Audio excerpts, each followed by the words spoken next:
Cyberpunk Edgerunners was undoubtedly one of the best pieces of media that's ever happened for the Cyberpunk universe. A roaring triumph on Netflix, Edgerunners not only basked in the glory of its own success, but it also triggered an absolutely unprecedented resurgence within the player base of Cyberpunk 2077. Honestly, Cyberpunk Edgerunners is probably the reason I myself returned to creating content on this channel when I did, as the success of the anime series is the only possible reason that I can attribute to the sudden success of my top 5 Ripperdocs video, a project that, bear in mind, was almost 2 years old at that point and hadn't really attained any views at all. It was supposed to be the start of a Cyberpunk series concept that I'd long since abandoned, and this woke the whole thing back up.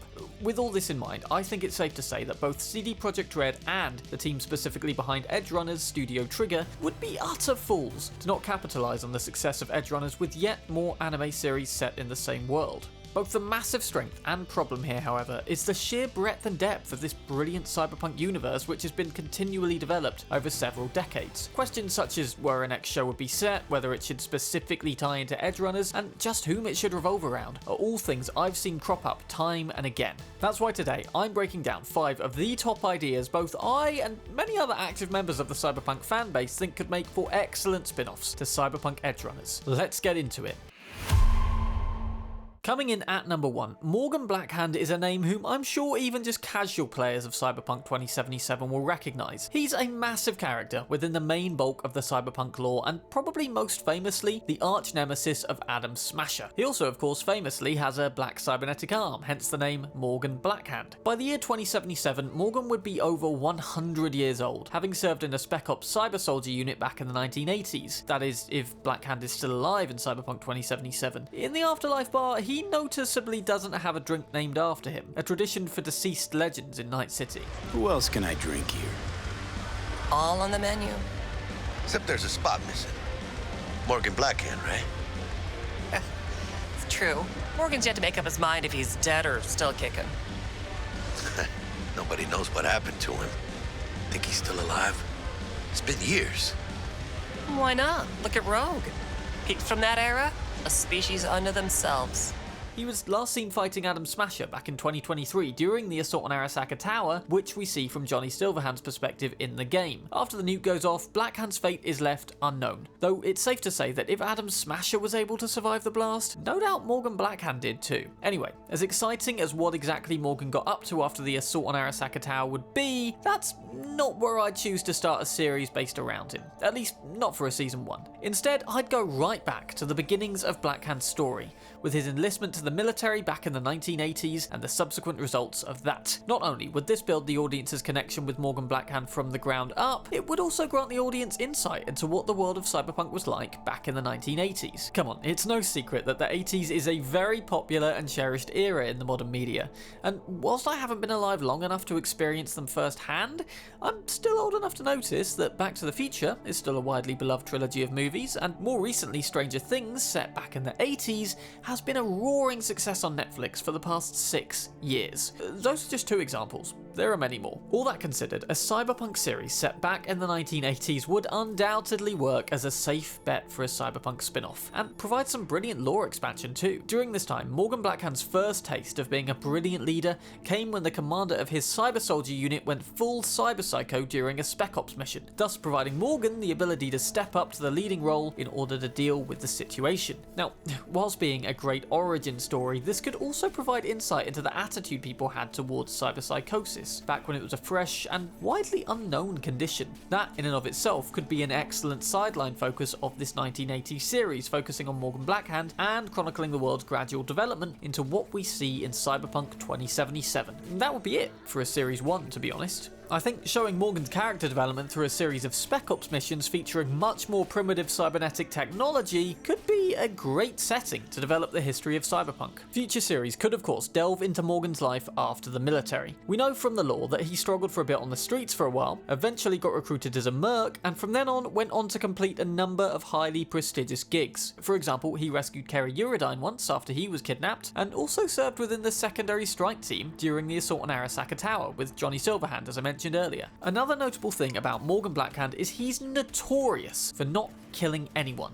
like ever. Whilst this firstly portrays him as a compassionate individual, brilliant protagonist material of course, it also just goes to show how skilled the guy really is. I mean, it's one thing, sure, to dispatch entire groups of mercs by yourself, but to do it without even accidentally inflicting lethal damage on any of them, man, that's some Batman level shit right there. Anyway, I think ultimately this could be done in two ways. A string of Morgan Blackhand shows, with the first chronicling his rise to military prodigy, the second his rise to best solo merc ever known, then maybe his assault on Arasaka Tower, and perhaps what he got up to after that for future series. Or B, a single series featuring a condensed version of this, with each of the points I just touched on being covered in a couple of episodes, rather than a whole series each.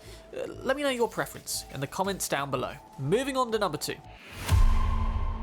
Second on this list is a common opinion widely circulated around community forums. Now, this idea doesn't propose a specific character, but rather plays off of the life path system we have to navigate at the start of Cyberpunk 2077. The 3 life paths to choose from in the game are of course Street Kid, Nomad, and Corpo, with each offering unique recurring dialogue options furthermore throughout the game. Playing off of this trope, many have suggested that Cyberpunk anime series should be morphed into an anthology of sorts, with the protagonist of each of the first 3 series respectively being individual representatives of all 3 life paths. David, of course, therefore, was the archetype for the Street Kid life path, with heavy focus on his average upbringing and eventual descent into gang warfare and ultimately, I suppose, Street Kid based decisions. An Edgerunners sequel, however, could be entirely different in tone by following either the life path of a Corpo or a Nomad. I think each will be incredibly interesting and yield unique storytelling capabilities. If I'm being entirely honest though, I'm personally leaning towards a Nomad based storyline first and foremost, though to be honest 50% of that at least stems from just our experiences with Pan Am and the Aldecaldos. I mean, from the second we had that little exchange where we toasted to Scorpion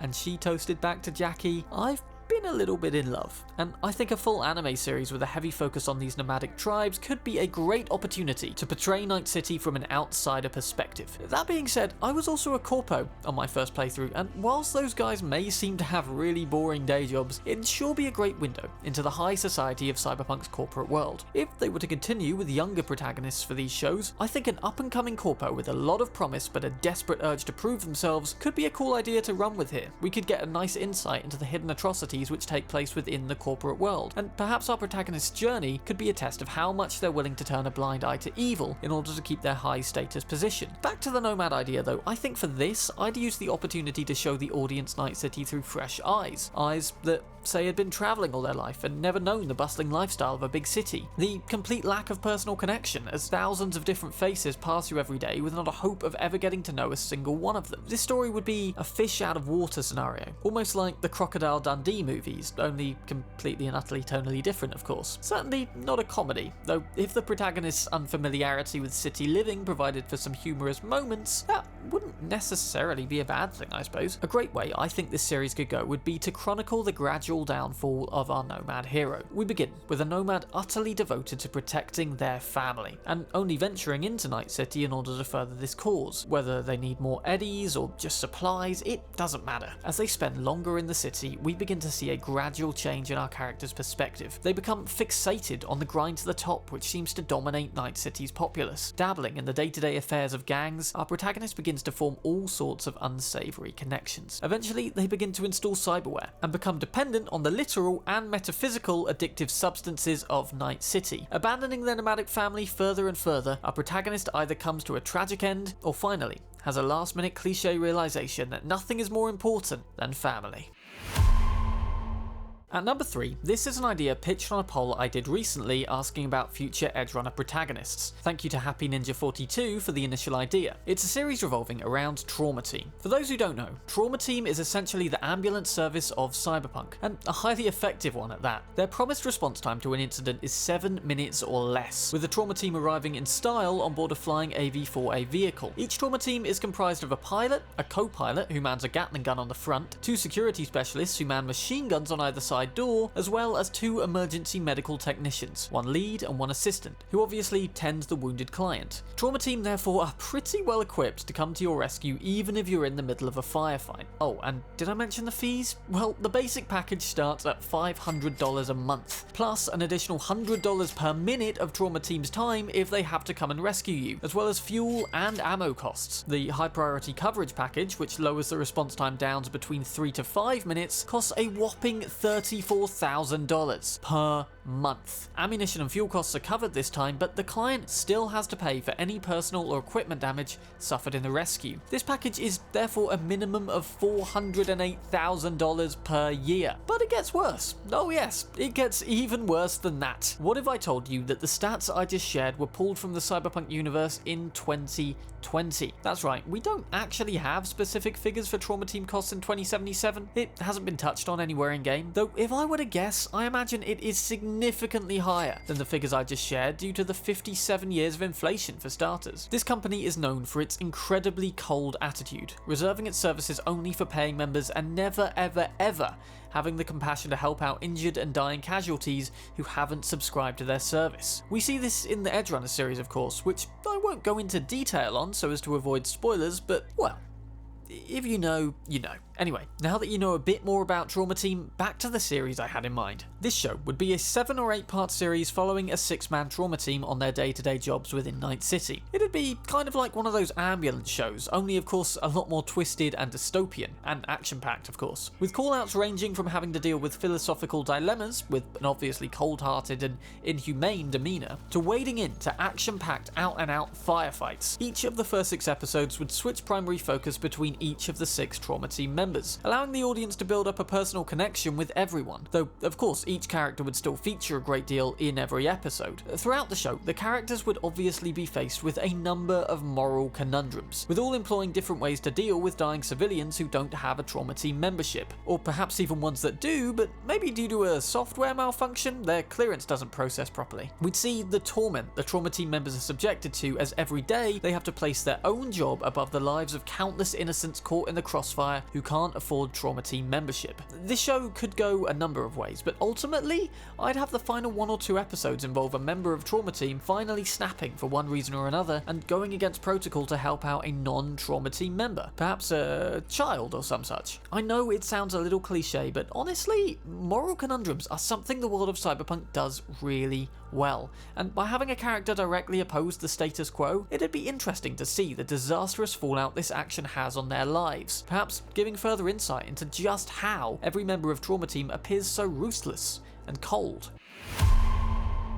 Fourth on this list, we have the one netrunner to rule them all, Rache Bartmoss. I hope I'm pronouncing that right. Bartmoss's most infamous act is the total annihilation of the old net, wherein he single-handedly triggered a cataclysmic online event known as the data crash. It's the reason we have the black wall in Cyberpunk 2077, which separates the old net from the new. In fact, there's actually a quest we can embark on in 2077 known as Cold Mirage, wherein V tracks a signal leading into the Wall-E-esque trash piles out in the Badlands. At the source of the signal, we discover a fridge containing none other than the body of Rache Bartmoss. Bartmoss officially died back in 2020 when his heart stopped for unconfirmed reasons in his apartment. However, at the time, Bartmoss was connected to the net, and thus continued to live on digitally for at least another 2 years, before triggering the data crash and dying properly. Or so it goes. I have reason to believe Bartmoss is still out there somewhere in the net, though covering that topic deserves a video entirely of its own. For a Bartmoss series, I'd go back to the time he was still physically alive and tell the tale of his earlier netrunning days. Bartmoss has a history with fellow netrunner Alt Cunningham, which would be fun to delve into for sure, though before that even, Bartmoss earned a living by conning corrupt companies. He'd write software for them before ripping them off and running away with a nice slice of eddies. Perhaps some hustle-based series where he's ripping off these companies could be a good fit here. Then perhaps the finale of this netrunner-based show could finally see Bartmoss face his demise whilst hooked up to the net in his fridge. In fact, covering that in more detail could even fill in the gaps leading up to V's discovery of his body in the Badlands. Overall, I think a Rache Bartmoss series has a lot of potential scope, and there are plenty of interesting places within the man's lifetime to dip into and explore. It would also provide perhaps a more unique show, with a heavier focus on ethics and philosophy than the more action-packed alternatives on this list.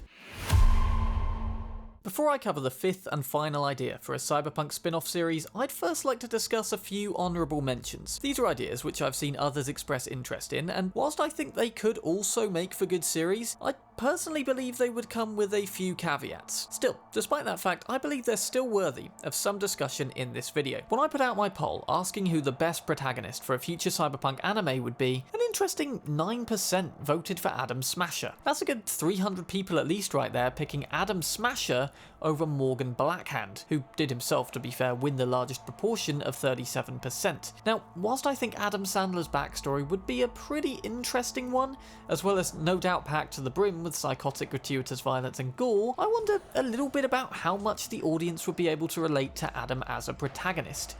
Even pre-Borg, Adam Sandler was a clear psychopath. He was discharged from the army due to bad conduct after a few years, and now bear in mind, we're talking the army in the world of Cyberpunk, an already significantly more morally depraved reality than our own. Suffice it to say, Adam must have committed some pretty horrific acts to be dealt such a sentence. He later became a merc, before finally being blown to pieces by rocket launchers one day on a job. This of course sent him down the Borg path, wherein the Arasaka Corporation saved his life, only to have him recruited as a personal bodyguard. Now, as I said, with Adam having always been such a ruthless killing machine, I'm not sure he'd make a great protagonist for a show. That being said, he's already proven himself twice as a fantastic and kinda terrifying antagonist. At the risk of overusing the character, we know for a fact that Adam Smasher and Morgan Blackhand are arch enemies. Therefore, what I think would be a much better idea than a standalone Adam Smasher series would be to see him as a reoccurring villain in a Morgan Blackhand show, like I mentioned at the start of the video. With the time potentially covered over Morgan's life, it'd be awesome to see how the rivalry develops between these two, and maintain Smasher and the role that he was written for, the villain of the piece. Our second honourable mention is Johnny Silverhand. Now, I'm really mostly mentioning Johnny as he got 28% of the vote in my poll, proving there's a clear demand for a standalone series covering him. Now, whilst having Keanu Reeves also starring in a Cyberpunk show, whether anime or live action, would be a brilliant idea even from just a marketing perspective, I just think it would be retreading the same ground. I get it, we know Silverhand very well. He's the character we interact with the most in 2077 apart from V, and that of course has allowed us to forge a strong connection with the guy. We even delve more deeply into Johnny's backstory through a number of flashback scenes witnessing the assault on Arasaka Tower, his relationship with Alt Cunningham, and more. Though this is precisely the problem in my eyes. We've seen so much of Johnny already that I feel like making a series on him would be like choosing to allocate time to re-releasing Skyrim again as opposed to just cracking on with Elder Scrolls 6, goddammit. By the way, I've got a video planned for the end of the year going just over where the hell titles like Elder Scrolls 6 and GTA 6 have got to and why they're taking so long, so be sure to keep an eye out for that. Anyway, back to the point. My point here is, I don't believe, in a world with this much scope and so many characters to explore, that making a Johnny Silverhand show would necessarily be the best option, and it would come at the sacrifice of another character who as of yet has had far less attention. Don't get me wrong though, if a romantic tragedy about Johnny and Alt came out, I'd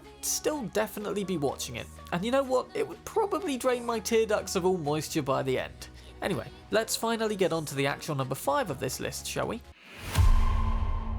I'd like to top these 5 off with a bit of an unexpected curveball. And hear me out on this one, because I actually think it could be one of the best ways to explore a massive chunk of the Cyberpunk lore and delve right into the whole corporate side of things. There's one man in the Cyberpunk universe whose journey is perfect for illustrating both the rise of megacorporations and corporate wars. Saburo Arasaka is the founder of the Arasaka Corporation, and he is very, very old. 158 as of the year 2077 to be precise. Most of you probably know Saburo from the heist mission in Cyberpunk 2077, wherein V and Jackie witnessed Saburo's death at the hands of his son Yorinobu. However, with 158 years of life prior to that under his belt, and more years after depending on which ending you chose, Saburo has one hell of a colourful history, one which even predates World War II. Remember earlier how I said a Morgan Blackhand series would be cool as it'd show us a 1980s cyberpunk world? Well, a Saburo Arasaka series could reasonably take place, at least partly, right back during World War II. You see, Saburo Arasaka was a Japanese fighter pilot during this time, which is something I think would make a great prologue to a show revolving around Saburo's very long lifetime. To summarise the rest briefly, after World War II, Saburo decided Japan had fallen far from its former glory, and that he was going to be the man to restore it. Saburo would go on to spend the next 130 years building,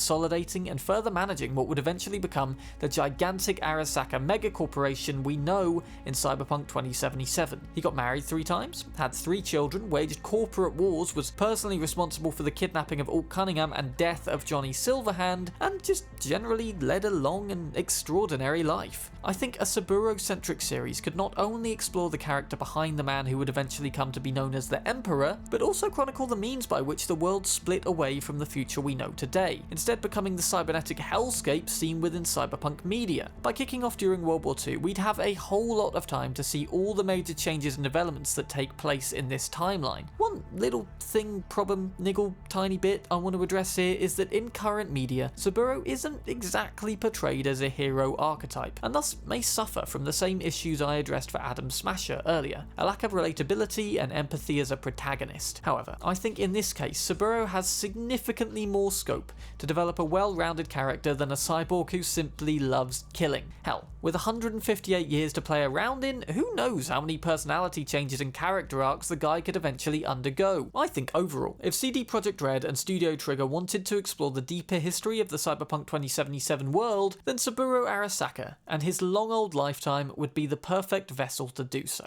To top off this video, I'd like to address one final point regarding future Cyberpunk Edgerunners themed anime spin-offs. Whilst I think all of the ideas I mentioned in this video would make for great series, of course. I mean, I wouldn't have spent countless hours writing, recording and editing content on them if I didn't. But I think overall, the best bet for more Cyberpunk series at this point is to follow in the footsteps of Cyberpunk Edgerunners. And no, by this I do not mean create an Edgerunners Season 2 wherein David actually survived and he and Lucy do in fact live happily ever after. Look, sometimes you gotta take the bittersweet endings and just let the emotional gut punch stay with you. Honestly, it loses all meaning otherwise. Though just inserting that little clip into the video right there makes me actually doubt my own words. This ending is absolutely beautiful, though perhaps more so because we can't have it. No, what I actually mean by this is to create original characters for the audience to invest in. Honestly, the world itself is rich enough that you plonk a specific character with a specific backstory in there, and the show will write itself. I think ultimately, the showrunners have already proven themselves capable of conjuring up characters for us to fall in love with. There's no reason they can't do it again. And whilst I would love to see a Morgan Blackhand or Saburo Arasaka series release at some point, as Aaron Burr said,